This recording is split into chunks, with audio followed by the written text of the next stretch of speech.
വാഹനാപകടത്തിൽ മരിച്ച 10 മാസം പ്രായമായ കുഞ്ഞും അവളുടെ അവയവദാനവുമെല്ലാം വാർത്തകളിൽ നിറഞ്ഞ ദിവസങ്ങളാണ് കഴിഞ്ഞത്.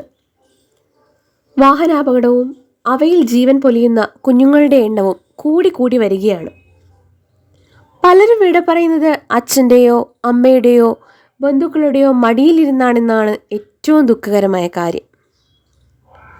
കുഞ്ഞുങ്ങളുടെ ബാക്കി എല്ലാ കാര്യങ്ങളും ശ്രദ്ധിക്കുന്ന മാതാപിതാക്കൾ വാഹനങ്ങൾക്കുള്ളിൽ അവരുടെ സുരക്ഷ എത്രത്തോളം ശ്രദ്ധിക്കുന്നു?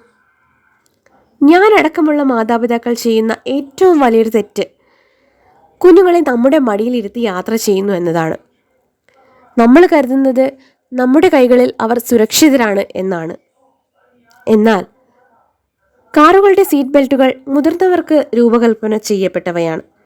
നമ്മുടെ കുഞ്ഞു മക്കൾക്ക് ഈ സീറ്റ് ബെൽറ്റ് ധരിക്കുമ്പോൾ അവരുടെ കഴുത്തിലോ വയറിലോ ആണ് വരിക്കുക. ഒരപകടമുണ്ടായാൽ ഈ ബെൽറ്റ് തന്നെ കുഞ്ഞുങ്ങൾക്ക് പരിക്ക് പറ്റാൻ കാരണമായേക്കാം. വാഹനം പെട്ടെന്ന് ബ്രേക്ക് ചെയ്യുമ്പോഴോ മറ്റൊരു വസ്തുവിൽ ഇടിക്കുമ്പോഴോ ഉണ്ടാകുന്ന ആഘാതം അത് താങ്ങാൻ ഈ കുഞ്ഞു ശരീരത്തിന് കഴിയില്ല. എന്നാൽ ചൈൽഡ് സീറ്റുകളിൽ കുട്ടിയെ സീറ്റുമായി ഉറപ്പിച്ചു നിർത്തുകയും തലയ്ക്കും നട്ടെല്ലിനും ഉണ്ടാകുന്ന പരിക്കുകൾ ഒരു പരിധിവരെ കുറയ്ക്കാനും സഹായിക്കും.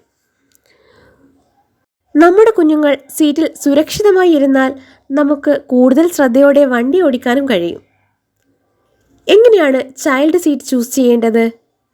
കുട്ടികളുടെ പ്രായം, ഉയരം, ഭാരം എന്നിവ കണക്കാക്കിയാണ് ചൈൽഡ് സീറ്റ് ചൂസ് ചെയ്യേണ്ടത്. 12 വയസ്സുവരെയുള്ള കുഞ്ഞുങ്ങൾ നിർബന്ധമായും ചൈൽഡ് സീറ്റ് ഉപയോഗിക്കണം. ഇത് നിയമം അനുശാസിക്കുന്നതാണ്. ഇനി നമ്മൾ ചെയ്യുന്ന മറ്റൊരു വലിയ തെറ്റ് നമ്മുടെ കാറുകളുടെ മുൻ സീറ്റിൽ കുട്ടികളെ ഇരുത്തുക എന്നതാണ്. എയർ ബാഗുള്ള കാർ സീറ്റിൽ കുട്ടികളെ ഇരുത്തുമ്പോൾ ഒരു അപകടം ഉണ്ടായാൽ ആ സമയത്തുണ്ടാകുന്ന ആഘാതം അത് ആ കുഞ്ഞു മക്കൾക്ക് താങ്ങാൻ കഴിയില്ല. അത് വളരെ അപകടമുണ്ടാക്കുന്ന കാര്യമാണ്. പിൻ സീറ്റാണ് ഏറ്റവും അനുയോജ്യം. ലക്ഷങ്ങൾ മുടക്കി വാഹനം വാങ്ങുമ്പോൾ നമ്മുടെ ജീവനായ കുഞ്ഞു മക്കൾക്ക് വേണ്ടി ഇനി നമുക്ക് ഇതുകൂടെ ചെയ്യാം.